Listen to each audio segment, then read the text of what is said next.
Hiya, what's the crack? It's Erin. I'm finally doing the video that I've been avoiding for about a month now. I do want to start this video by asking if you're in a similar situation to me, please don't watch this video. I feel like you'll get nothing good out of it at all.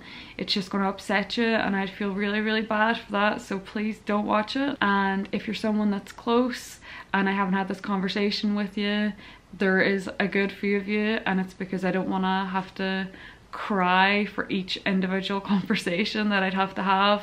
I would just rather not do that. So I've written a few notes on my phone so that I can figure out what I'm going to say without being overwhelmed.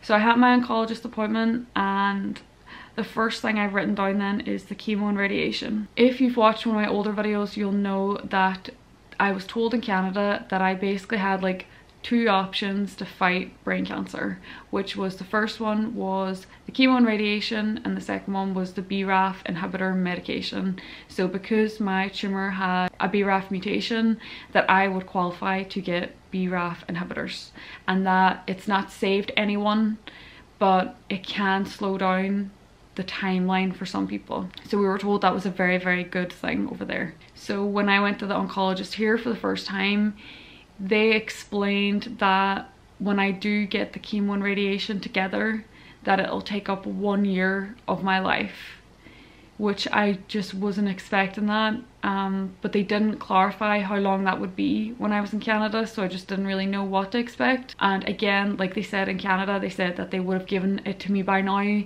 if I wasn't so young. They just don't want me to have brain damage when I'm in my 20s.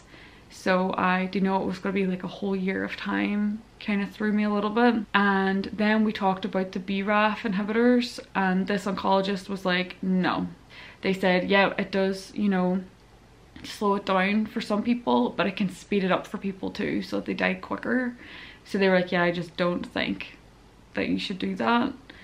So for us to like have like two options and that to go down to one was a little difficult. They did explain that they don't think I'll ever come off anti-seizure medication too, and they said that that is going to affect me cognitively as well. Obviously when you get the radiation on your brain, it's going to give you brain damage, but they said you being on the anti-seizures too, it's going to affect you cognitively. I don't really know where I stand with that, because some people be on anti-seizure medication their whole life, so I was a little confused. But this whole time I've thought, you know, this time last year, this is why I've been avoiding this video. This time last year I felt a lot sharper than what I do now.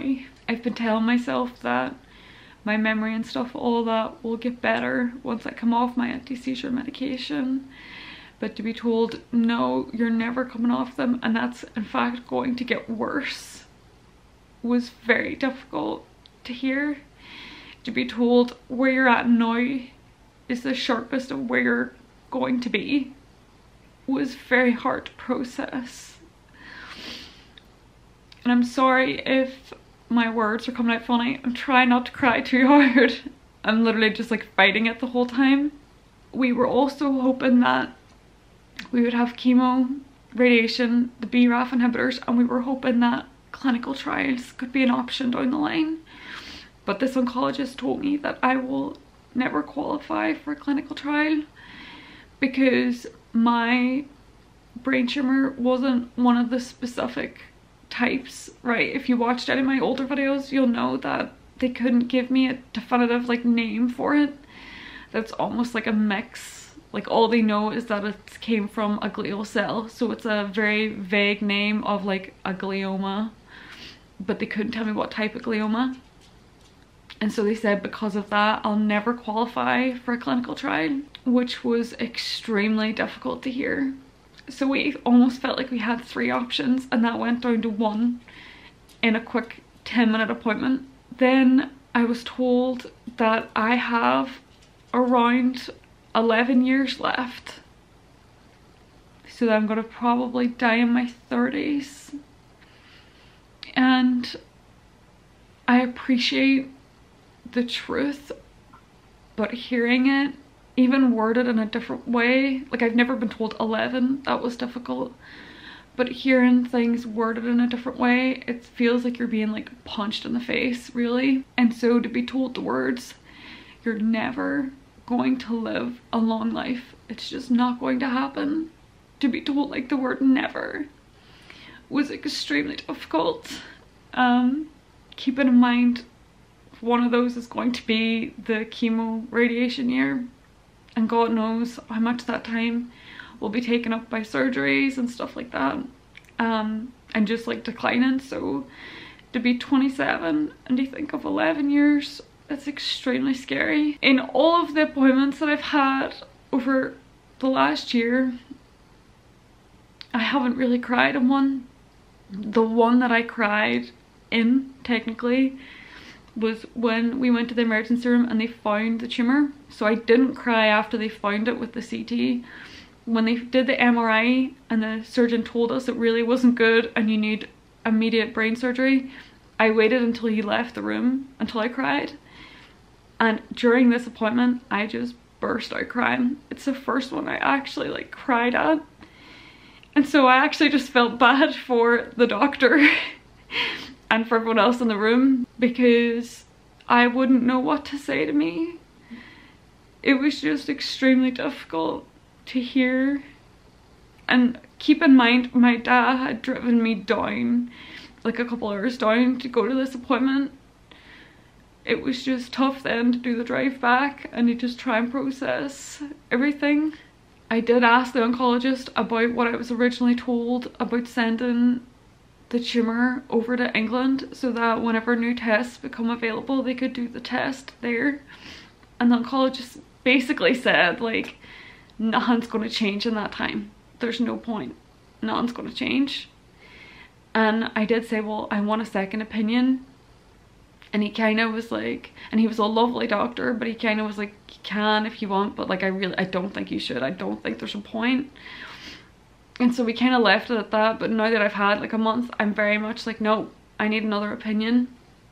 But I guess I'll have to wait until my next appointment to really push for that. It's been difficult for my family to process, and I keep falling in and out of rabbit holes, which is not good. Like, you're not supposed to do that, but I keep like going down paths and you know, find out more information than I really should.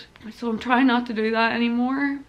But for example, I was scrolling on TikTok the other day and I seen a nurse that works in a hospice, and someone asked her, what's the worst thing you've ever seen someone die from? And I've never seen that in anything like that on TikTok. And she said, definitely brain cancer. And she was like, especially because a lot of the time people are so young and so they're fit and so their body tries to stay around for longer. Which then I thought, I've never actually looked at how I'm going to die, like what the decline would be like. And that was awful. Like, I wish I hadn't have looked that up. And so if anyone is in that situation, like, you better not be watching anymore. But if you are, like, please don't ever look it up. It's just not good. And it just made me feel really bad for Devin and my family and my friends. It almost feels selfish for them to have to be there for me, which I know won't make sense to people, but it's just really tough. For brain cancer to be the biggest cancer killer of children and adults under the age of 40, and yet only 1% of cancer research funds to go towards brain cancer is ridiculous. And it's because they don't make any progress in it. Like, so many people just die from it that they just aren't making progress with research, so they just put the money elsewhere. And I understand that other cancers need research, I get it, but for us to be the biggest cancer killer and for us to have no research is just painful. It's really bad. If you told me a year ago that I would give every single penny that I'll ever make to be able to swap my cancer for a different one, I would be like, that it would never happen. They're all awful, and they are. They're all awful. But brain cancer definitely is the worst. Like, there's just no hope really as of right now. And I really, really hope that I'm wrong. I hope that all these doctors are wrong, but I've watched so many people like on YouTube and elsewhere where them or one of their family members are suffering through this, and it's lousy because everyone is always hoping and wishing and telling them that like you're going to be the one, you're going to be the one, and of course they never are. And so of course like my friends and family is going to say that to me, and I'm gonna like hope, but it's just awful to see other people like go through that and not make it. It's just really painful. And like especially there was a boy that passed away there not that long ago. He doesn't live that far from me. He was called Keelan, and they found his brain tumor a year ago when he was 19, and he just passed away there a few weeks ago at 20. So it was just awful. And like I've never met him, I've never met any of his family, and I cried for days, and my family were so upset for days because it was just awful. He died at 20 years old, and it was just so quick and so sad. And like obviously that's sad for everyone, but I feel like in the position that we're in, it just is so heartbreaking. You just feel it different. I don't know how to explain it. Do you think that I would love to swap cancers with someone else? And that wee boy Keelan would have loved to swap positions with me to have 11 more years. It's just heartbreaking. Like it's just hopeless. It really is. It's so difficult. And it's like I was really dedicated before I had this appointment to try to figure out how to raise more money for cancer research, and I feel like with this I just have been like knocked out. Like I just have not done much, so I'm gonna really try and focus on that once I like come around. I'm just trying to take a minute, and like obviously I wanted to do this update. Well, I didn't want to do the update, but I didn't want to not update you. But I feel like after this, like I need a minute. My next appointment's probably a month, maximum 2 months, so that's not that long to just take time away from it. But I would just love to like have a breather. I swear Devin has been the best partner. Like I will forever be grateful for him.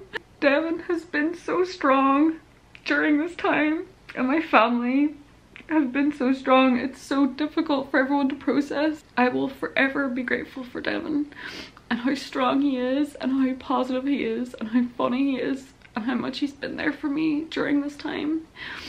And there was like a day like a few weeks ago where we were just laughing so hard in the car, and I said to him, I almost wish that we didn't get along so well. Like I wish we weren't so happy, because it would make this time so much easier so that we weren't like so upset at the thought of this ending. I'm so grateful for him and all of the people that are there for us on the good days, you know, to take us out, have a coffee, or ring us up and make us have a laugh and not necessarily address it. We really appreciate that too, because we're so focused on making good memories, not just having the bad days the way I'm having right now, but to just focus on the time that we have left, about making memories, having a laugh, just like being there. I really appreciate that. Even like when we went to Germany that I posted the videos from, we had such a nice time. And like even like my friends that just came up like last weekend, we just went out, we had a whole day out together, like just the girls, and we didn't bring it up once, which might sound a little odd to some people, but for me, like I really appreciate days like that too, where everything's just normal and it's just nice. But that's just where we've been trying to process stuff. And I know this is quite a negative video, but I promise like 99% of the time that we be like focusing on the good side of things, and it can just be a little difficult at times, obviously, when we're trying to process that information. But like I said, we appreciate like our whole support system, and even like the nice comments. Like we love just getting a wee pick me up. Someone left such a funny comment on my last video, and I can't remember it now, but it really made me and Devin laugh, and people are so lovely on here, so we really appreciate you. I promise that everyone that's watching this probably feels like they'll never be in this position and that they're never gonna die, and I promise every single person is.